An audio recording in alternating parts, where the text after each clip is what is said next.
when I can find them. Traveling around the world, greens is pretty hard to find greens all the time. So in the last few months I haven't had as many greens as I normally do, but in what amounts, I don't like salads very much anymore. I don't like chewing on salads up.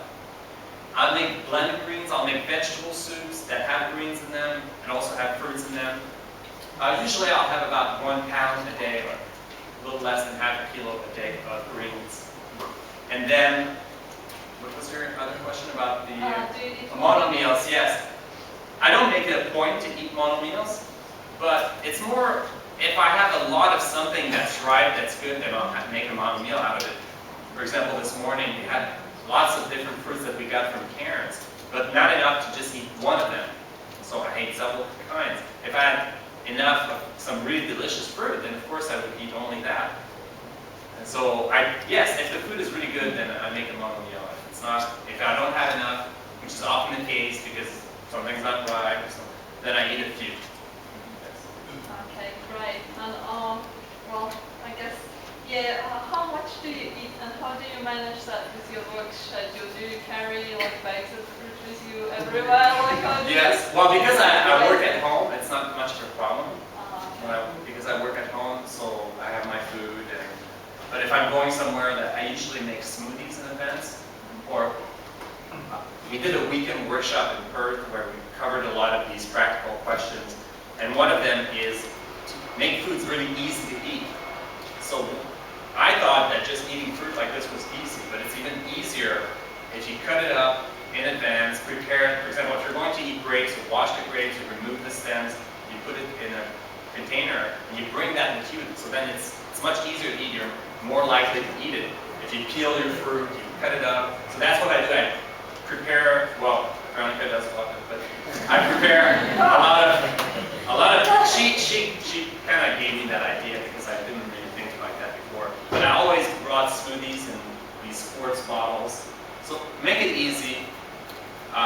If you're going to travel, some trips, it's pretty hard. You cross the desert and you might need a camel to take all the fruit.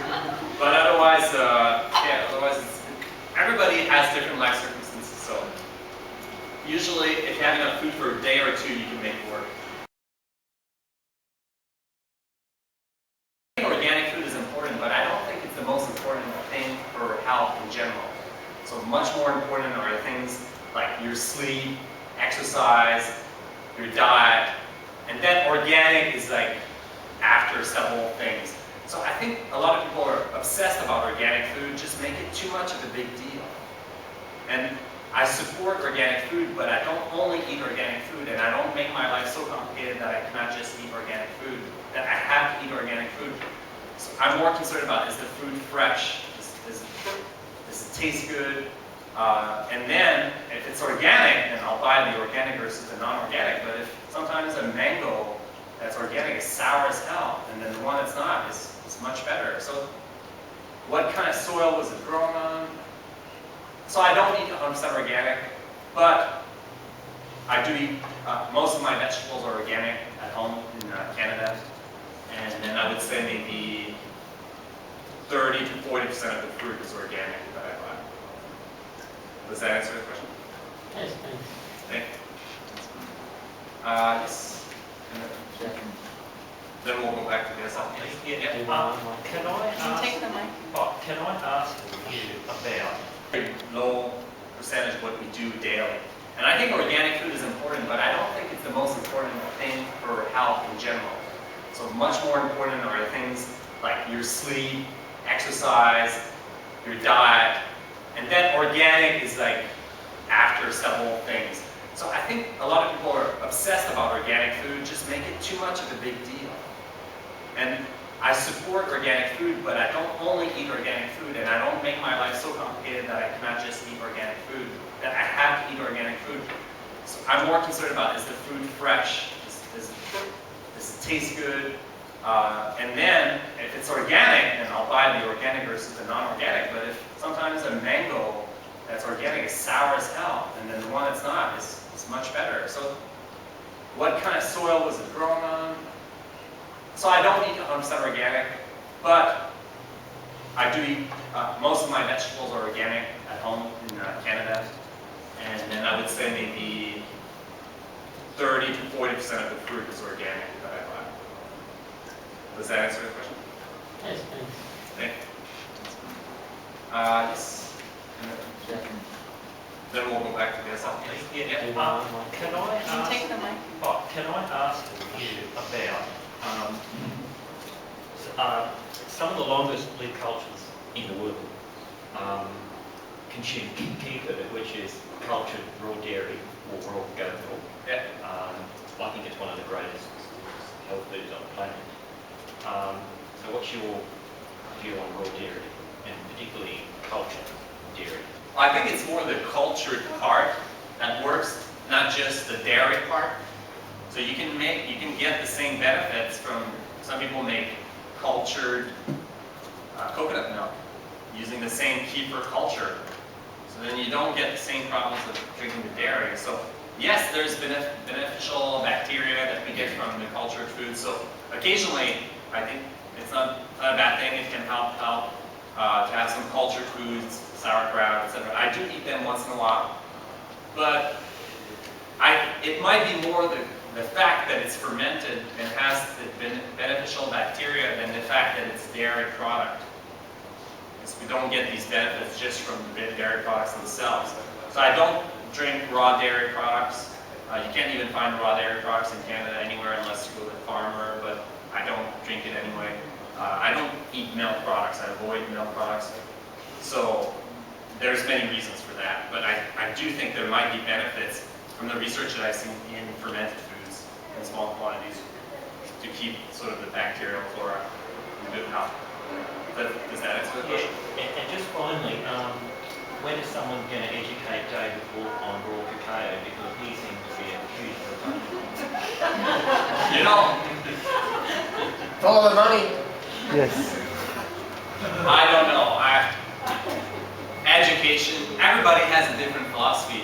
I'm just here to tell you what I think works. And my philosophy is not what products can I sell to make a lot of money. No, I do make a living from my products, but they're information products. And it's much harder to make a living selling information than selling other types of products. I'm here to talk about what I think about raw cacao in general, not what I think about David Wolf and these other people. So I have honestly no idea. I'm not in touch with him anymore. I have no idea, but I do strongly believe in what I'm sharing with you based on evidence, based on what's true, not hype. So you can come up with your own conclusions, obviously. I don't really care what other people think. Thank you. Yeah, this side of it. Could you alter your diet if you had a child? Like we have a 10-month-old infant, and I was just wondering, sort of maybe proportionately or ratio. Oh, definitely, most definitely, yes. I talk about that in the new book as well. And this diet that we're talking about is really for adults. So there's a lot of uncertainty in terms of child raising. They need a lot of food. So I would kind of let them eat a lot of food. A lot of fruit is very important as well. They need the energy, the carbohydrates, but they also need more concentrated food, I think. I don't have that experience yet, so when I do have that experience, I'll let you know about it. But yes, I would, from what I've seen from people, they don't feed them just a low-fat diet. If they want to eat lots of avocados, lots of nuts, that's fine. Does that answer the question? Okay. There was someone? Yes. What about if you're, particularly for someone who's physically active, forming complete proteins in sufficient quantities? Okay. Do you need the complementing amino acids in protein? Well, I'm not sure. I don't know enough about it. But Okay. I just, reading enough on the internet, they say that, for example, meat and fish have complete protein. But Yes. If you try to avoid that, you generally need to combine some. Okay, that's an interesting theory. Yeah, it's a theory of amino acids. Like, because meat contains all essential amino acids, there's 8 or 9 essential amino acids that you must get from foods. The other ones are bodies can make. That's it. Yeah. But if you eat plant foods, certain plants, especially grains and beans, they tend to be lower in some of the essential amino acids, but higher in others. So they thought initially when people were vegetarian at first, they thought you need to eat those foods in the same meal to get that both, all types of amino acids at the same meal. But what's been discovered after is actually you didn't need to. You just needed to eat them in general, and then your body recycles its own protein. So as long as you eat foods that have amino acids, they're fine. And fruits and vegetables have complete protein actually. So especially grains, they have all essential amino acids in the right amounts. It's just that there's not a lot of it. So to me, the issue of protein is more an issue of eating enough rather than getting the protein in itself. So in the raw food diet, there's not a lot of concentrated protein sources. But if you eat enough calories, like I said, fruits and vegetables are low in calories, but they're high in nutrients by calorie. That means if we get enough calories, we'll get enough nutrients, including protein, including vitamins and minerals. That's where I've done the analysis of different raw diets. As long as you get enough food, as long as you eat enough, get a good variety, especially getting enough calories, then you get even the amounts that are recommended for protein. So I don't think it's a big issue. Especially considering the fact that, according to that reasoning, the best way to get the most complete protein would be to eat human flesh. Because it matches exactly, or the best way to build blood would be to drink blood, human blood. Because it's the same rate. Obviously, that's not how the body works. We make things. Animals that are vegetarian species, they make those complete proteins from the vegetable foods that they eat. That's kind of how it works. So I wouldn't worry about it. That's my thought. Does that answer the question?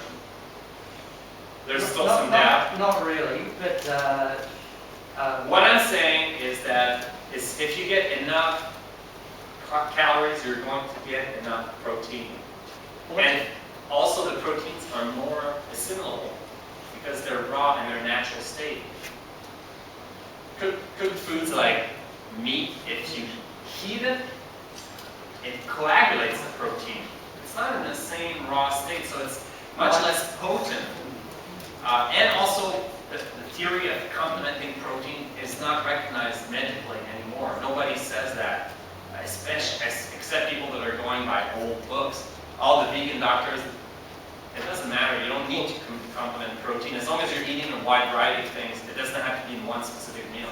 Oh, I understand that. I mean, apparently you've got 2 days. You can spread it. So long as you're getting it, 2 days. and your body stores it, and it Yes. it has some in storage, and it can match it up with the other Yes. stuff.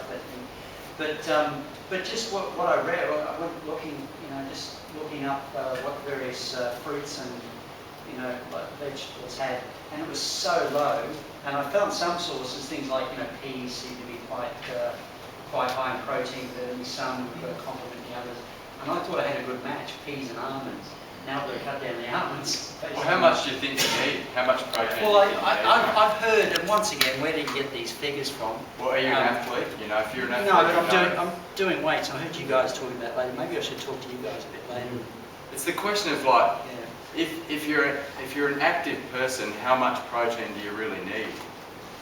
Do you do a lot of running and weights and swimming? Well, you'd think that according to the modern philosophy, you need a lot of protein. Well, if you eat enough, Frederic's saying if you eat enough fruit and enough vegetables, you don't even need to worry about protein. In fact, Just get the energy. I know some people that are bodybuilders on this diet. They eat 4,000 calories a day. And they won, what is his name? He lives in Hawaii. Charlie Abel. Charlie Abels. He won a competition he was 40 something when he won the competition. And if you're really worried about protein, then they make some raw protein powders that are made by taking Brazil nuts or rice and extracting the oil out of it. And then I haven't really tried that because I think that would be an interesting study to do. Have 2 people that are training exactly the same way, and then one of them is taking a protein supplement and one of them is not, and they all eat, let's say, a raw food diet. What is the best results? So far I don't have that information to share, but this is what I know. Thank you. Yes? If the gentleman or anyone's worried about their protein intake, they can just take some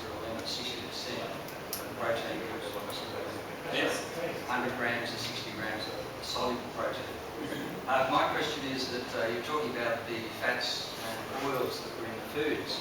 Could you speak about the essential fatty acids in those oils and what ratios you think 3, 6 and 9 should be? That's a good question.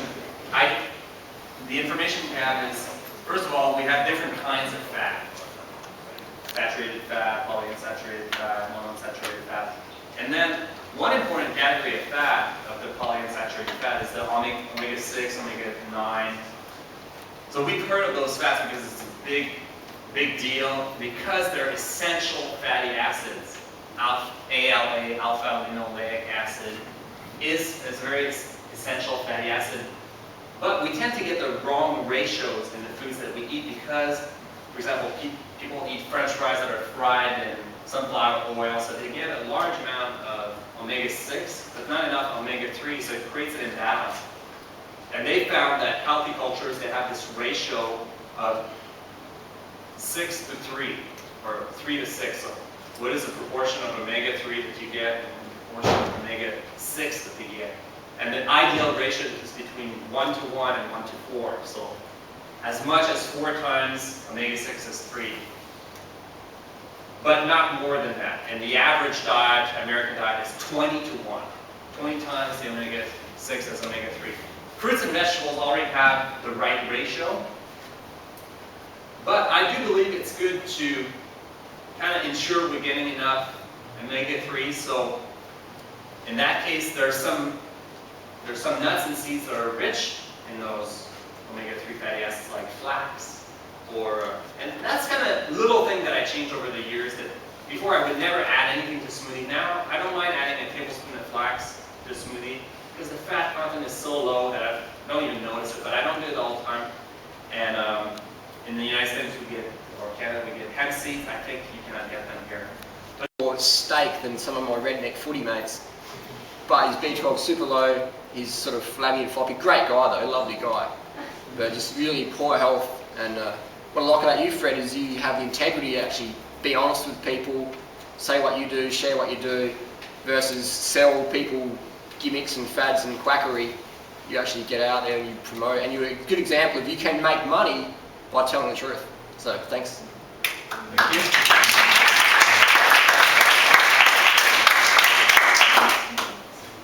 You were experimenting with,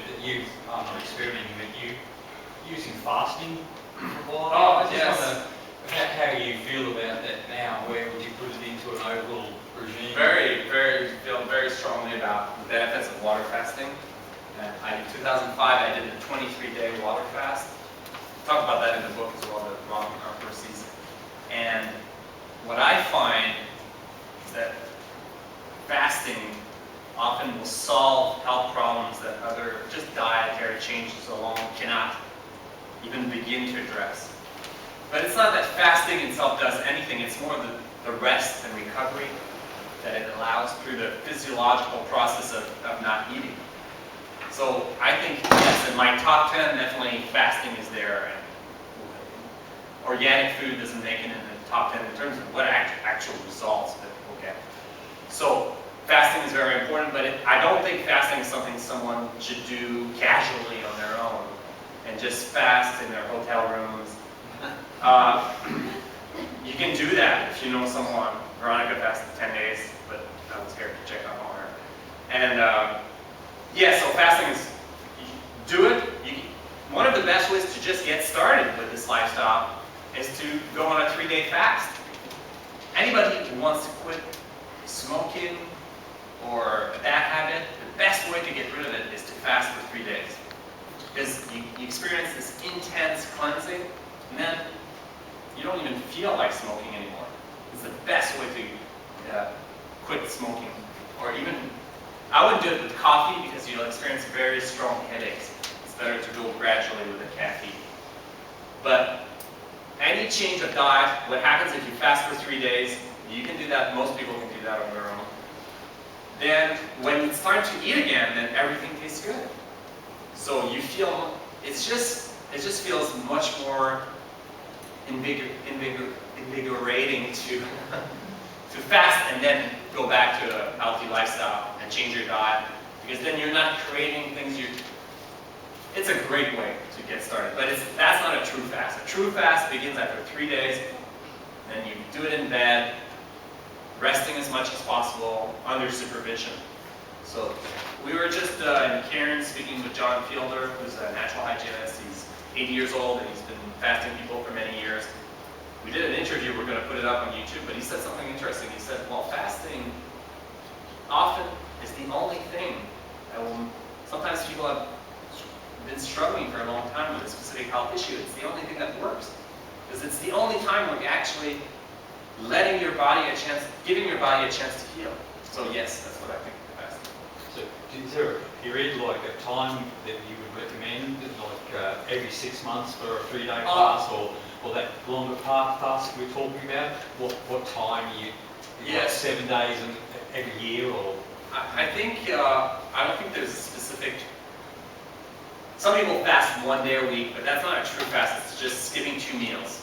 And it can work if you get some weight to lose, you want to kind of get back on track, you've been cheating a little bit on your diet, that's a good way to do it.